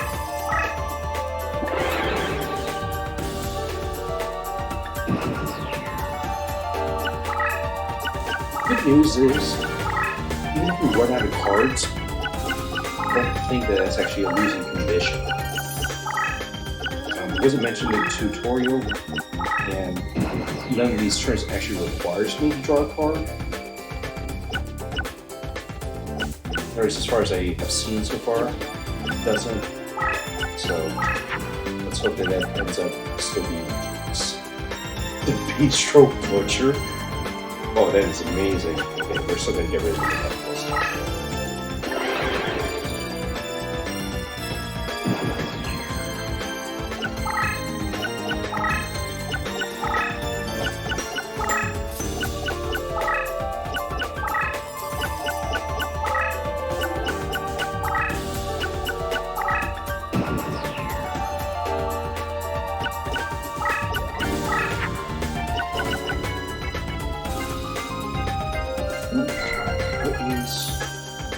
Lines of one of the 3 cards are destroyed.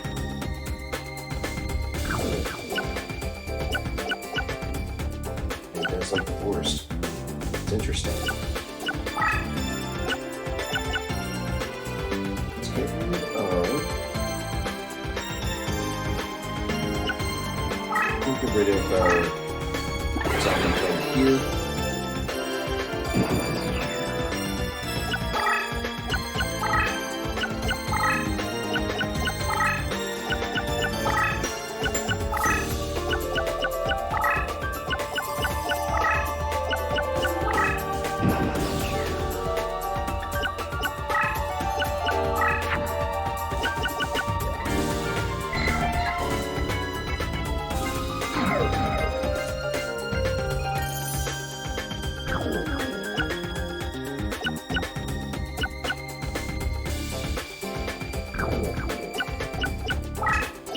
All the remaining treasure chest, and we're going to go ahead and replace it out with the beans hand.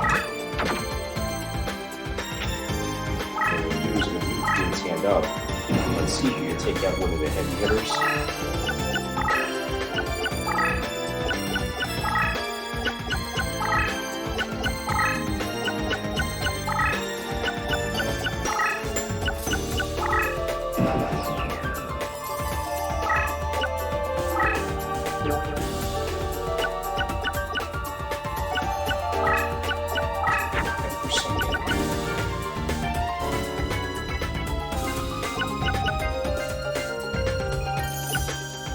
Get rid of the Shadow Spectre here.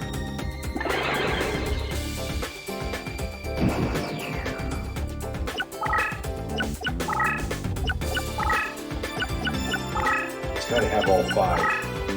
It's got to have all 5 monster cards down there. Question is, what kind does he have?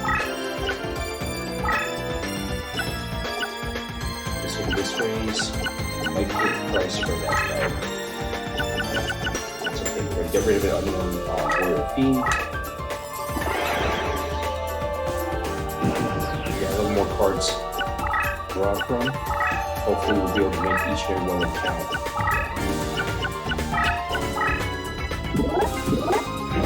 Nice. Okay, so we lost 1,800 points there, but that enemy is now gone.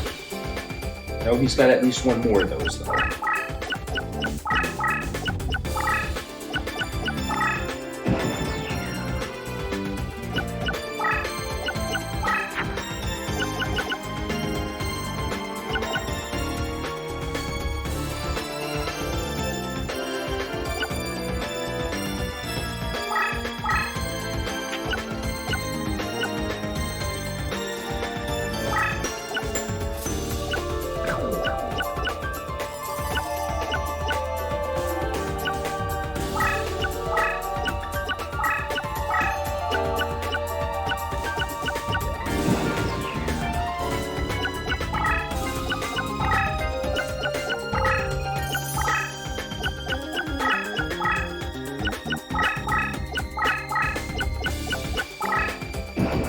Getting a little aggressive.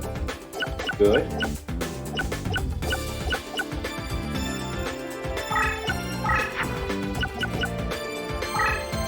British Apprentice.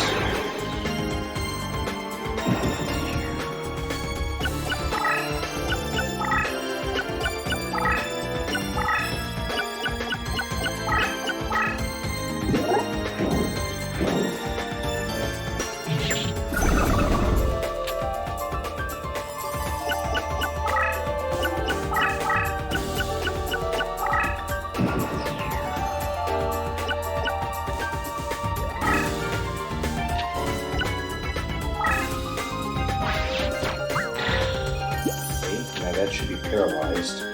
Definitely.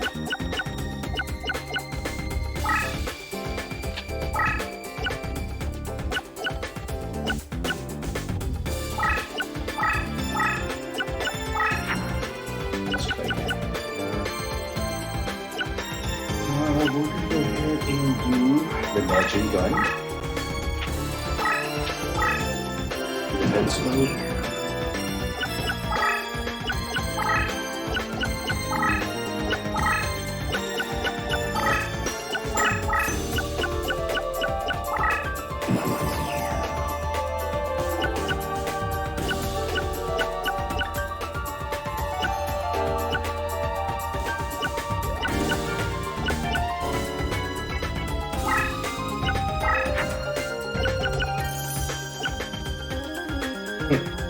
Okay, Mascon's gonna get wiped out.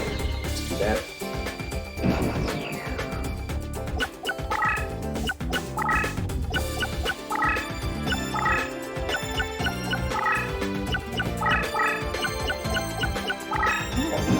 I'm surprised that he retreated that one. I really thought he was gonna go push forward.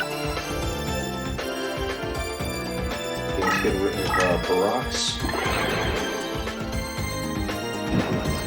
6 more cards to draw.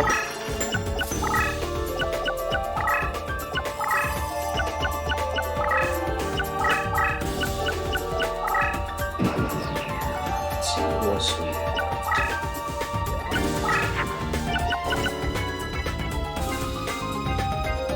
And a Yummy Mahai.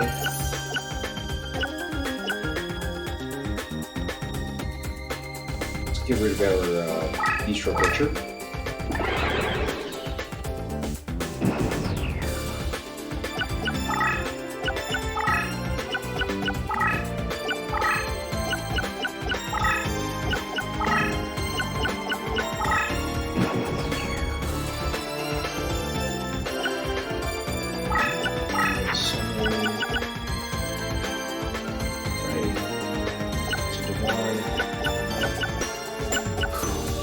Let's get rid of our Massive Sorcerer.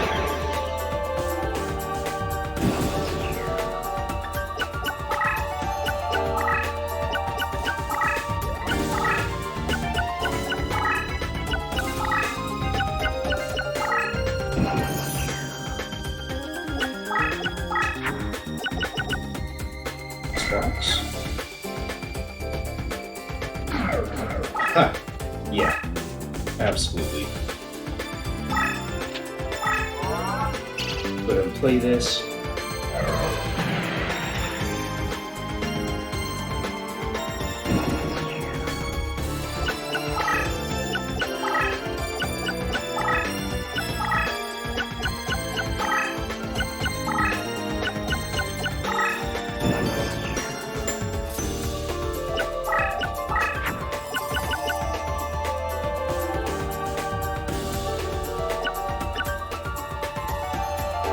Let's get rid of our king and get it high.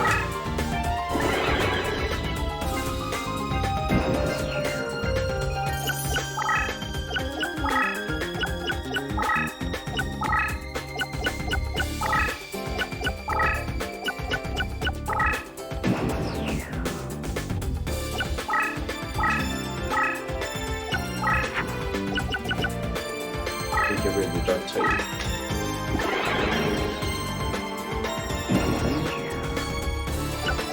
There should be one more card for us to draw. Let's see what that happens to be.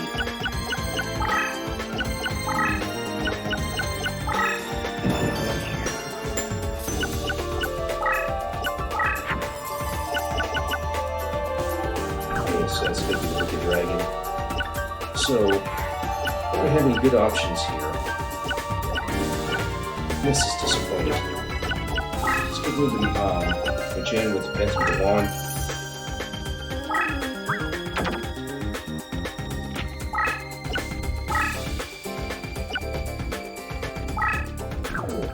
Let's not moving that cleanser yet.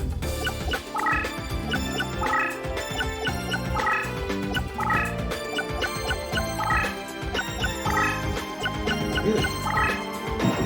Not gonna move any of those?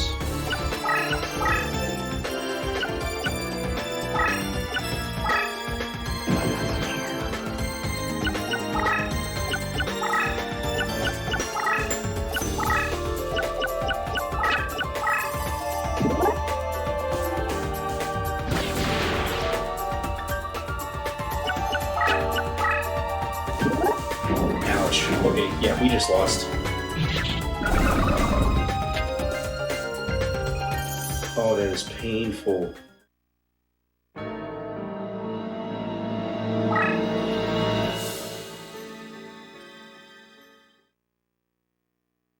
See, I wish we could do like a custom deck or something of sorts.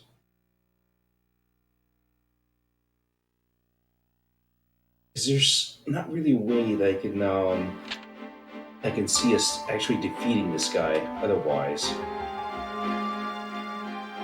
Let's see here.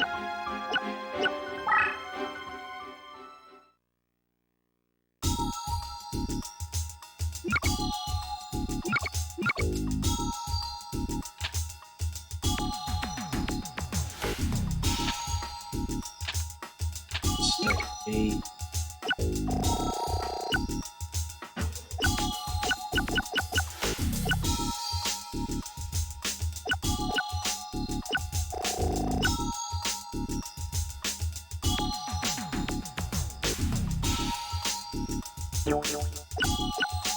Interesting. Okay, so we don't have a choice on this one, do I?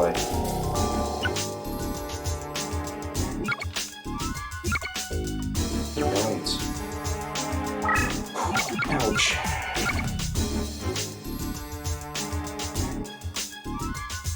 Alright.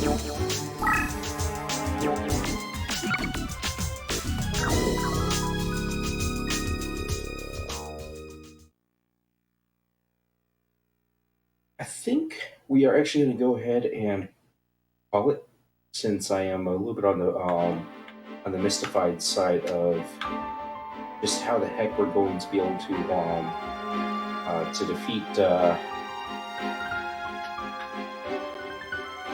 how we're going to defeat either of these two. One part that's really bad is they definitely are fighting on their own home terrain, and by default, according to the rules of the so-called prophecy, we have to fight the enemy using a weaker deck. So right now, my folks are horribly mismatched against theirs. and I don't know how I can overcome that right now. So I might have chosen a really bad deck to go with, in which case, my bad. It kind of seemed like a good idea to go with the strongest deck, as well as to go with more of the dark elemental cards, like theme cards and what have you. But clearly, that's not worked out in our case so far. I do want to mention that we are going to be doing a 12-hour stream tomorrow, starting at 11 a.m. PT. We are actually going to be doing a playthrough of Onimusha 3, Demon Siege. It's a game that I've only ever seen my brothers play. I have actually not played it myself, and I haven't actually seen more than maybe about a quarter of the gameplay. So it just so happened that we had rented it from Blockbuster at a point, and my older brother, younger brother, were taking turns playing off on the game. I myself had some pretty big exams coming up, so couldn't quite watch their playthrough of it.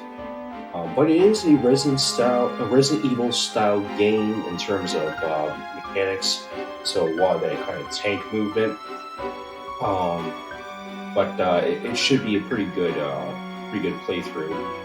As far as I understand, Onimusha 3 is supposed to take place both in the present time as well as in the 1500s, where a modern day Frenchman, played by no other than Jean Reno, goes back in time to the 1500s to feudal Japan, and a swordsman from feudal Japan is moved to present day Paris to fight off a demon army from trying to conquer the future. So it's an interesting premise, interesting gameplay. You vanquish enemies, you steal their souls, use those souls to power yourselves. We can almost think of this as pre-Dark Souls. So hopefully not quite as hard as Dark Souls, but hopefully it should be a very interesting playthrough. But as we've got lined up for tomorrow, maybe we'll be able to beat it in 1 or 2 streams if we do the full 12 hours and nothing but Onimusha. Thank you so much for joining me this evening. I really do appreciate you. I was kind of hoping to make a little more progress in this game, but I am sadly very much at a loss of how to overcome the enemy in this setting. So we're going to go ahead and call it quits for the night. I'm thinking about rating Duelists Chelsea. She's an outstanding variety streamer. I believe that tonight is community night since it is a Monday, and I believe that they're playing some Dead by Daylight. So definitely in keeping with the theme of spooky season. Thank you so much, whether you were active in chat, whether you were lurking. I always have a great time hanging out with y'all. Always be sure to take wonderful care of yourselves. Please stay safe, stay hydrated, remember to eat well, and by all means, focus in on your health, get that good rest, and keep on hoping, keep on dreaming. No matter what, you will find a way. You will make it. Thanks again, folks, and I will see you hopefully tomorrow for the 12-hour stream starting at 11 a.m. PT. If I don't see you then, there's a very good chance I'll be streaming either Saturday, Sunday, or both days. Please, by all means, look at the homepage here or my channel page for more details in the panels, and or stop by Twitter. I usually will send out a notification on there with updates as to when I will be streaming. So thank you all again, and have a great evening.